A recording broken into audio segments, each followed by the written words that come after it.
amahoro y'Imana bane namwe mwese. Tubanje gusuhuza abantu mwese mudukurikira muri mu mpande enye z'isi, inshuti zacu ziri Amerika, Canada, abari Kenya, Tanzania, Mozambique, Bujumbura, abantu badukurikira bari aho ngaho. Kandi tuboneyeho no gusuhuza abantu mwese muri mu gihugu cy'u Rwanda. Imana y'amahoro ibanezeze. Abatameze neza niko biri mu isi, nta uhora nezerewe. Imana y'amahoro ibagirire neza, iborohereze. Rero nkuko mubireba turi kumwe n'umukozi w'Imana yanditse igitabo gikomeye, naragisomye bintera kugira ngo mbonane na nyiracyo wacyanditse. Kiravuga ngo umugisha w'Imana mu gukora nkayo. Umugisha w'Imana mu gukora nkayo. Ngira ngo mukanya turi buze kuganira ku gitabo neza nyirizira turinjiramo, hanyuma reka tubanze dusenge tumwakire. Imana y'amahoro ibagirire neza. Turabashimiye mwese, kandi tubibutsa kujya mukora subscribe ndetse munakore share, mukore comment ku biganiro tubagezaho n'ijambo ry'Imana. Imana y'amahoro ibaho umugisha. Data wa twese mwiza, turagushimiye ko waturinze ukaturengera, tugushimiye imbabazi zawe nyinshi, tugushimiye kugira neza kwawe, tugushimiye kuba data tubasha guhumeka umwuka w'abazima, ni kubw'urukundo rwawe n'imbabazi zawe. Tukweretse kandi n'abafite ibibazo bitandukanye kugira ngo nabo bagirire neza, ubiteho, uborohereze mu izina ryawe Yesu. Ubwo rero tugeze muri iki kiganiro, turakwinginze ngo ubane natwe, umwuka wawe wera ategeka ganze muri twebwe, kuko umwuka wera n'umuyobozi atuyobore muri iki kiganiro. Ntaba ari twebwe ahubwo aba ari wowe ugaragara nk'Imana. Kandi data, ibiganiro byose tugiye gukorera ahangaha biyoborwe nawe, bigiraho bidukura ndetse naho bitugeza, kandi turakwinginze kugira ngo bizagire ireme mu mitima ya benshi. Rero turagushimiye, urakoze, urakaramba kubyumvise, kandi twizeye kugomeza kubana natwe. Amen. Mukozi w'Imana, turakwakiriye cyane kuri kamera za Iranezeza. Imana y'amahoro ibaho umugisha. Nkuko twabitangiye tubivuga, ni igitabo cyanditse ku ntangiriro zacyo kivuga ngo umugisha w'Imana mu gukora nkayo. Biratangaje. Sinibaza ko hari umuntu ushobora gukora nk'uko Imana ikora. Ni ibintu bitamenyerewe cyane, ariko byanteye kugira ngo nze tuganire, mumbwire impamvu y'iki gitabo. Mu by'ukuri abakozi b'Imana akenshi usanga bandika ku bintu bijyanye n'ijambo ry'Imana gusa, ariko batinjira ku mikorere y'abantu n'Imana. Rero ubu ngubu naragisomye numva gishishikariza abantu cyane mu kugukora cyane. Rero ndagira ngo mudusobanurire, adona Imana y'amahoro ibaho umugisha. Murakoze cyane. Nk'uko mubivuze niko biri rwose. Abantu benshi iyo bigisha ijambo ry'Imana baryigisha mu buryo nakwita ko ari inyuguti bigisha, ariko ntibigishe ikizo nyuguti zisobanura.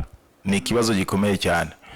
Bibiliya yanditswe mu buryo wenda uyobowe n'ibintu bitatu. Hari uburyo bwo kubara inkuru uko byagenze, hari uburyo bwo guhishura ibihishwe cyangwa se imvugo ihishwe, ariko hari n'uburyo bw'ibimenyetso.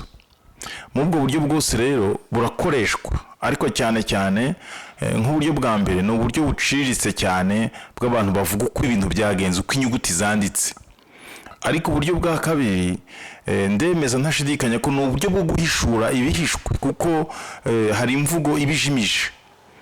Umuntu rero ugeze ku rwego rwo kwitwa umwigisha yakagombye gusobanura icyo ziriya nyuguti ziri mu gitabo zivuze, hanyuma akaba yagera no ku rwego rwo gusobanura ibimenyetso birimo, kuko Bibiliya yanditswe mu buryo bw'ibimenyetso, uburyo buhishwe bugomba guhishurwa. Nkuko mwabivuze, iki gitabo rero cyitwa umugisha w'Imana mu gukora nkayo. Abantu benshi bafite amatsiko yo kwibaza, mbese mu by'ukuri koko umuntu ashobora gukora nk'uko Imana ikora? Niko abantu bibaza. Ariko urebye neza hepfo hasi hahita haguha igisubizo. Igisubizo cyambye kavuga ngo tekereza. Imana yaratekereje. Iki gitabo mu by'ukuri kigizwe n'ibice bitatu bitandukanye. Igice cya mbere kivuga gutekereza. Dutekereza rero nk'uko Imana itekereza. Imana itekereza gute se? Wabikura he? Ni ibyanditswe byera. Niko Imana itekereza. Imana yahishuye imitekerereze yayo, irayandikisha. Abantu rero bavuga ko bagomba kwigisha ijambo ry'Imana, bagomba gusobanura uburyo Imana yatekereje.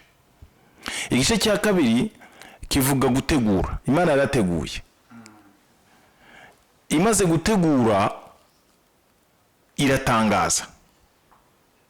Imaze gutangaza, igihe kiragera ikora ibyo yatangaje kandi yateguye, yatekerejeho. Iyo ugenzuye neza kuri iki gitabo, kuri page ya kangahe urasanga hari ijambo rivuga, tukiri aho ngaho aravuga ngo gukora Imana iguha umugisha. Yego. Nibyo ngiye kuri page ya kabiri urasanga handitse ngo mu gusa nayo umuntu asabwa gukora nk'uko Imana yakoze. Mu gusa nayo umuntu asabwa gukora nk'uko Imana yakoze. Hanyuma hari umurongo wa Yesaya 46:10. Havuze ngo iki? Haravuze ngo mpera mu itangiriro nkavuga iherezo, mpera mu bihe bya kera nkavuga n'ibitarakorwa, nkavuga nti imigambi yanjye izakomera kandi icyo nzashaka cyose nzagikora.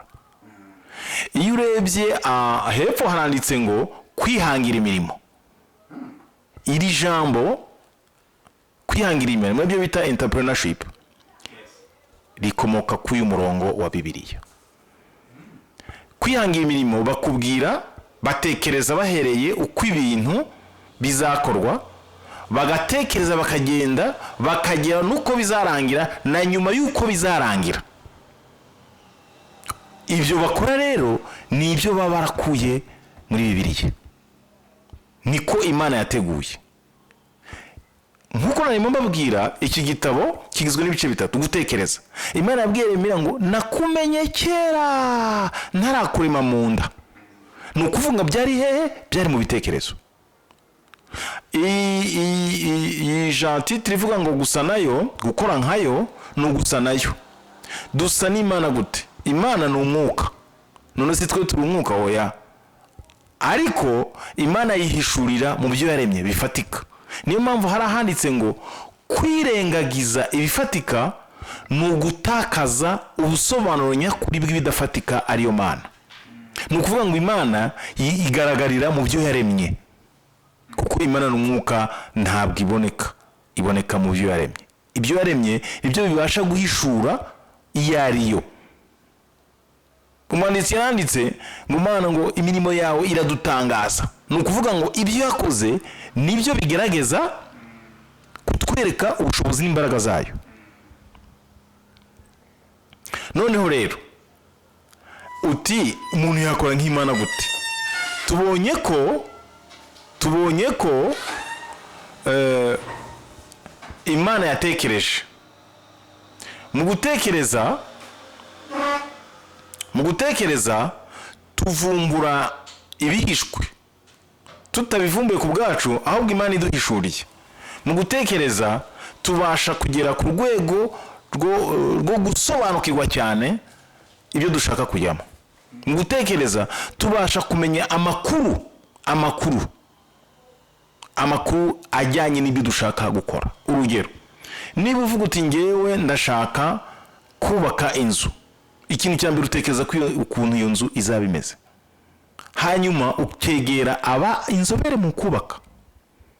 Hanyuma ugashaka amakuru, bizagusaba iki? Kiguzi.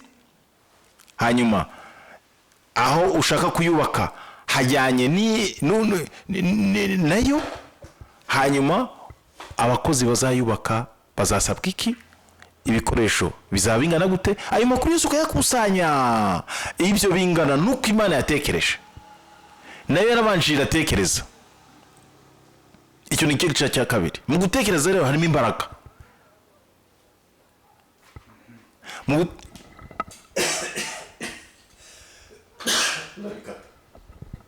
gutekereza harimo imbaraga. Iki gitabo kivuga mu gutekereza, kivuga imbaraga zo gutekereza.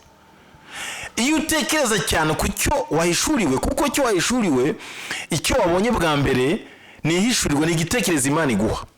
Iyo imaze kukiguha rero, ibikurikiyeho ni ibyawe.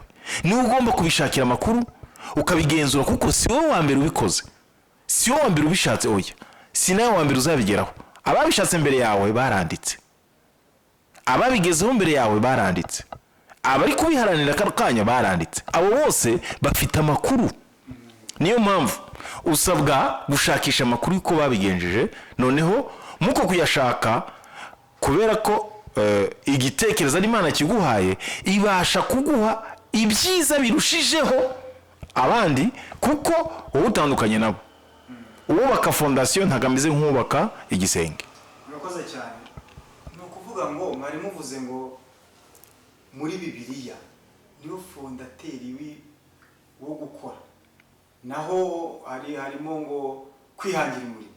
Kuki hari ikibazo njya nibaza, kuki abantu bitwa ko bakorera Imana akenshi bo muri Afurika ubu usanga ari bo bari hasi, ari bo bakennye, hanyuma abo twita twebwe ko ari abapagani kuri twe bakaba bari bo tubona bakize, twebwe tukaba tuguma dusenga tuvuga ngo Imana izatugirira neza. Ese ubwo ngubwo abo twita ko ari abapagani dushobora gusanga ari bo bahishuriwe ibyanditswe muri Bibiliya, bagahishurirwa ibyo kwihangira imirimo, twebwe abasenga tunasoma ijambo ry'Imana tutarabishuriwe? Ndagisubiza icyo kibazo, ndagisubiza mu buryo bubiri. Uburyo bwa mbere, abantu benshi bazi ko amategeko cyangwa ijambo ry'Imana riba muri Bibiliya. Ntabwo ariko bimeze. Ku munota wa mbere ijambo ry'Imana ntabwo riba muri Bibiliya. Munyumve neza, ndabiza abantu bakunda kumva ibyo bari basanzwe bazi, ntabwo bakunda kumva ibishya, oya, bakunda kumva ibyo bari basanzwe bazi. Ndavuze ngo ntabwo ijambo ry'Imana riba ku munota wa mbere muri Bibiliya, oya, ijambo ry'Imana riba muri twebwe. Niko Pawulo yabyanditse mu Baroma, kuko amategeko yayo yanditse ku mitima yacu. Mu gusa n'Imana rero biroroshye cyane ko umupagana ashobora gukoresha iyo shusho y'Imana yo gusa nayo mu gutekereza, akaba yakora ibintu by'indengakamere, kuko Imana ntago yita mu by'urimo, yita ku cyo yavuze. Niba rero Imana navuze ko izagumugisha mu byugerageza gukora, nubikora izagufasha uri wese. Yesaya icyo kibazo yarakibajije, ngo abapagani warabateye baramera. Yesu icyo kibazo yarakibajije, ngo abana b'isi kuki bazi gukora ibintu byabo kurusha abana b'umucyo. Yesu yarabyibajije. Abantu rero bavuga ngo bakorera Imana, biragoye cyane kubivugaho, ndetse n'abanyumva bashobora kumbona nkaho ndi umusazi, ariko gukorera Imana ntabwo biba mu magambo, kuko Imana yacu ni Imana y'imirimo. Ikivuze kiraba, ikitegetse kirakomera. Abo tarongo n'abakozi b'Imana bakoresha amagambo kurusha ibikorwa, bakoresha amagambo kurusha imirimo, bakoresha amagambo kurusha urukundo. Nicyo kibazo kihaba. Noneho rero ku Mana amagambo ntacyo yibwira, kuko gusenga ntabwo ari ukwikebagura. Twe dusenga iyumva, Imana yacu irumva. Ibyanditswe byera biratubwira ngo tutarabumbura n'iminwa yacu, Imana ibamenye icyo ishaka kuvuga, icyo ushaka kuvuga. No kuvuga ngo rero ntabwo twaremewe kuvuga ijambo ry'Imana, twaremewe kurishyira mu bikorwa, aribwo kubaka ubwami bw'Imana. Yesu yigisha abigisha yo gusenga, yaravuze ngo ubwami bwawe buze. Ntabwo buza mu magambo, buza mu bikorwa.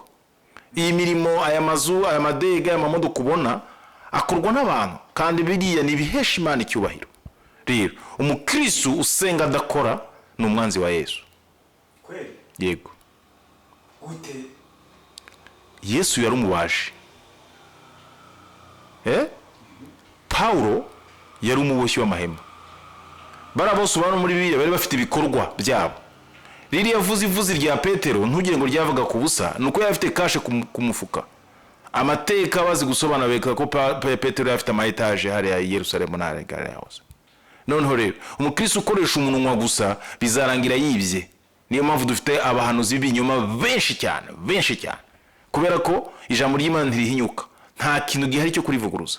Noneho rero nutaryubaha rizakugonga, ririca kandi rigakiza, niko ibyanditswe birabivuga. Ryica ryari? Ryica iyo utarikoze, kuko iryo ubwaryo niryo riguha iryo ushaka. Ijambo ry'Imana niryo riguha ibyo ukeneye. None iyo utarikoze urabibura, iyo ubibuze uriba, urapfa mu bugingo. Niyo mpamvu turi kubona hari kuvuka abantu biyitirira ngo n'aba bishop b'abesikoro n'abapastori bafite amatitire yo gukoresha uburiganya muri ubwo buryo. Ni ikibazo gikomeye cyane. Amatorero menshi ashingwa kugira ngo abaturage bafashe amatorero. Ntago ariko Yesu yabigenje. Ndibwira warasomye Bibiliya urasanga ahantu henshi Yesu yarasabaga ko bagaburira abaje. Ntabwo ari abaje bagaburiraga intumwa cyangwa Yesu, oya. Ni Yesu wagaburiraga abashyitsi. Twebwe dushaka kugaburirwa n'abashyitsi. Ntago ariko bimeze. Dusoma Bibiliya twicuritse, ndetse ugende no kubyanditswe byera wasanga ari twebwe banzi bakuru ba Yesu kubera kutubaha ijambo rye. Niyo ntandaro y'ubukene, niyo ntandaro y'ibibazo, niyo ntandaro y'amakimbirane n'ubwo bishop butagira icyo bugize. Byanditswe byera bitubwira ngo turabami n'abatambyi. Umwami utagira icyo atanga, umwami utafite ibiryo, ntago ari umwami. Ni ikibazo. Ni ikibazo. Urakoze cyane, Imana y'amahoro iguhumugisha. Intangiriro y'igitabo twayibonye, ariko dufunguye tugeze kuri page ya 3 niko nyibona.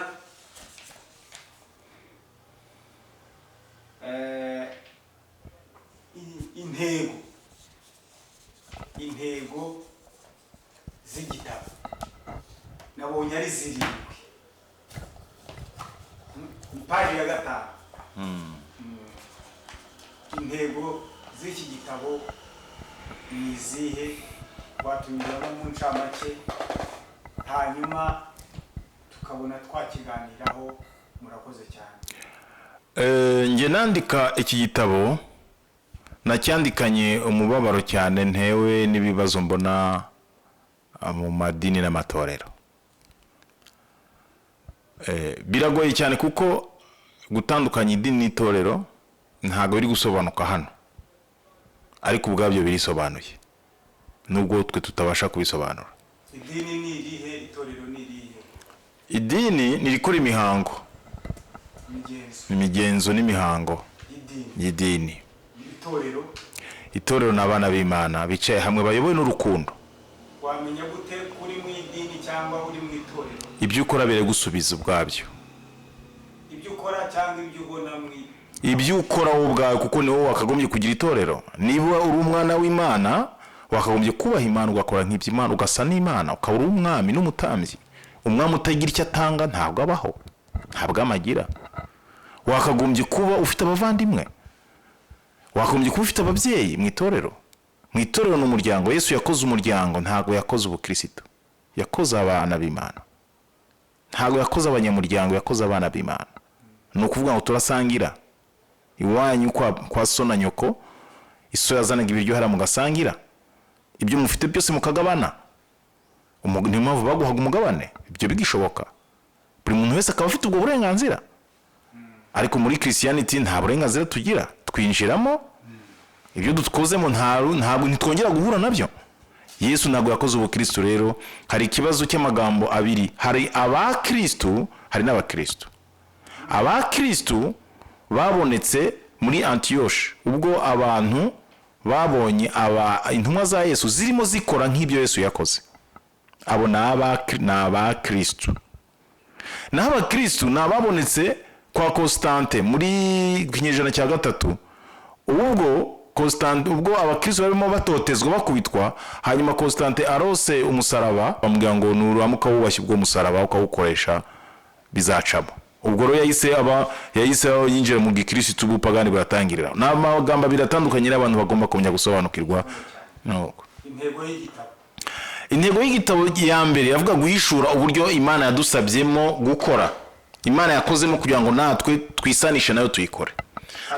Aha mu gitabo urahasanga abantu hasobanura ko umuntu wakoze indege yifashishije inyoni. Baba ko indege iguruka? Imana yakoze inyoni kugira ngo mu gusa nayo nawe uzakoresha ubwenge yaguhaye ukore ikintu kimeze nk'inyoni yo kugisha kugufasha. Ni ukuvuga ngo umuntu wakoze indege yifashishije yarebeye ku inyoni. Imana iramushyigikira akora indege. Umuntu wakoze gari ya moshi yarebye kuri muhuha, akoresha ubwenge bw'Imana akora ikintu gishobora gukora mu buzima bwacu. N'ibindi wubatse inzu urabona icyo gishushanyo hano kiri inyuma urakibona, kira gishushanyo kiri inyuma urakibona. Uzarebe igitagangurirwa iyo cyubaka, wakibonye igitagangurirwa cyubaka nuko gikoresha. Umuntu harebye igitagangurirwa ukuntu cyubaka, hanyuma atekereje cyane Imana iramuhishurira nawe akora icyo kimashini. Intego ya kabiri uvuze ni uguhishura uburyo Imana ishaka ko twe dukoreramo. Ni ishusho y'Imana no gusana. Ishusho y'Imana gute niyo nari maze kugusobanurira.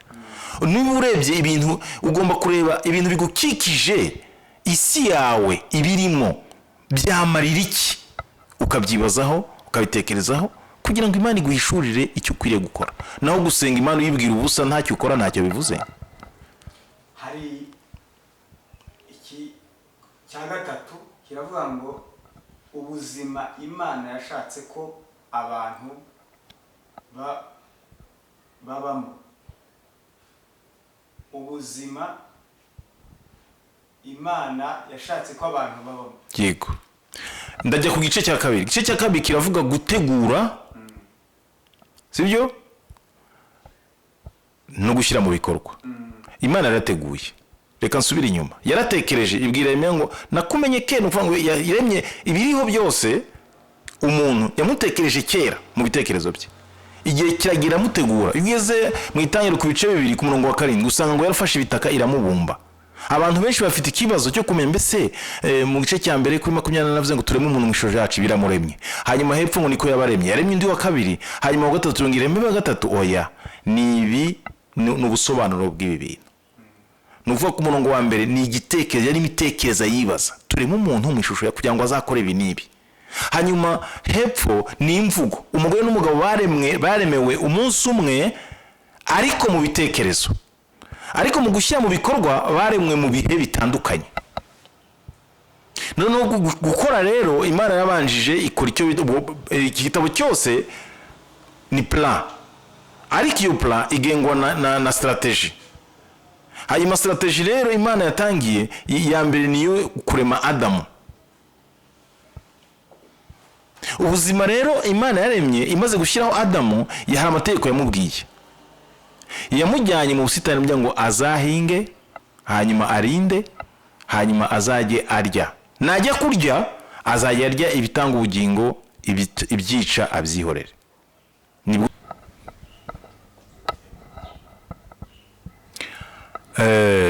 Intego ya kane iravuga guhishura uruhare rw'umuntu mu buzima bwe. Bivuga ngo kwihinga kumenya kwimenya. Ndashaka gusobanura kwihinga kumenya kwimenya. Muri rusange iki gitabo kivuga ko nta muntu wabayeho adafite impano.